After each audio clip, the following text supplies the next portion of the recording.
let's say you're socially anxious. Okay, so what happens when you're socially anxious? You go to a party, your heart's beating. Why? The party is a monster. Why? Because it's judging you. And it's judging you, it's putting you low down the dominance hierarchy, because that's what a negative judgment is. And that interferes with your sexual success. And that means that you're being harshly evaluated by nature itself. Right? So you are confronting the dragon of chaos when you go into the social situation. And so what do? You're like this, right? You hunch over, and that's low dominance. I'm no threat. It's like, well, that's not going to get you very far. You know, but that's a logical thing to do in the face of a tyrant. So I'm no threat. You know, you look at the king and you're dead. I'm no threat. I'm hunched over. And then what's happening internally? What are people thinking about me? What are people thinking about me? Am I looking stupid? Am I looking foolish? Geez, I'm awkward. I hate being here. Man, I'm sweating too much. It's all internalized, right? It's all self-focused. The eye isn't working. What do you tell people? Don't stop thinking about yourself, because you can't. It's like, don't think of a white elephant.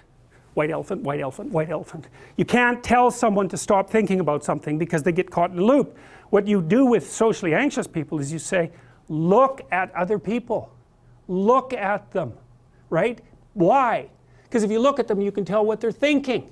And then unless you're terribly socialized, and some people are. Some people have no social skills, and so the reason they can't go to a party is because they don't even know how to introduce themselves. Like no one ever taught them how to behave.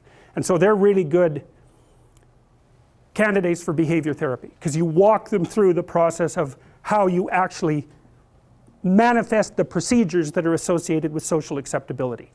But most people aren't like that. They have the ability. So if they're really introverted and high in neuroticism, they can usually talk quite well to someone one-on-one. Why? Because they look at them. Well, if I look at you, it's another thing to do if you're ever speaking to a group of people. Never speak to the group of people. That doesn't exist. You talk to individuals, and then they reflect for you the entire group, because they're all entrained. So you look at one person, they broadcast to you what everyone's thinking, and you know how to talk to one person. So it's easy. So as soon as you focus on the person, not you, you push your attention outward, use your eye, you push your attention outward, and you start watching. Well, then all your automatic mechanisms kick in, and you stop being awkward. Because if we're talking and I'm looking here, I don't know what you're going to do next, and I'm going to put disjunctions into they're like bad chords in the melody of our conversation. And the reason is I'm not paying attention. So that's why the eye is the thing at the top of the pyramid. It's like the thing that enables you to win the set of all possible dominance hierarchies is the eye. Pay attention. Pay attention. That's the critical issue. That's why the Egyptians worshipped Horus.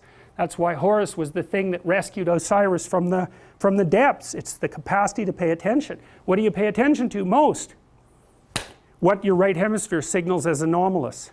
It attracts your attention. It's like, this isn't going quite right. I'm not looking at that. Wrong. That's what you look at. That's what you look at. What's not going right, because that's the terrible monster that might eat you, but it's also the place you get all the information.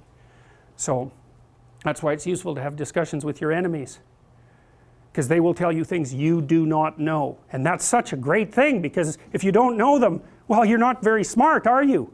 You know, there may be a time when you go somewhere that's the thing you need to know. And maybe your enemy will tell you why you're such a fool, you know, and a bunch of other things that aren't true too.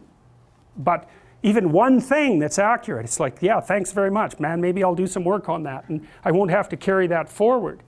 So, and then that's part of the reason, again, why the terrible predator, it's always the terrible predator that has the gold. It's like, it's the person who delivers the message you do not want to hear. So it's rough, but it doesn't matter.